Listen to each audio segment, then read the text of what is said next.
again. It's a rich thing. It has been 20 years since Madam Noor Jehan passed away. But her family still remembers her in their hearts and at home. And to this day no one has been born in Pakistan who can fill their place. They have a large following around the world. I've been watching people try to copy Nano's style for years, said Natasha Khalid, her granddaughter. Because people love her as much as they used to. One important thing is that people still listen to her songs while traveling in their cars. And India also acknowledges that the world has not yet found a singer like Noor Jehan.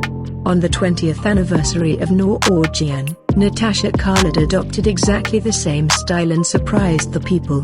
Of course, her granddaughter is also a photocopy of her nano. Her serene, dim makeup is still remembered in people's minds.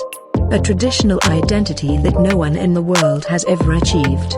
What did Natasha Khalid look like when she adopted a style like Madam Noor Jehan? So let's see their beautiful pictures on social media. After seeing the pictures, don't forget to express your opinion in the comments.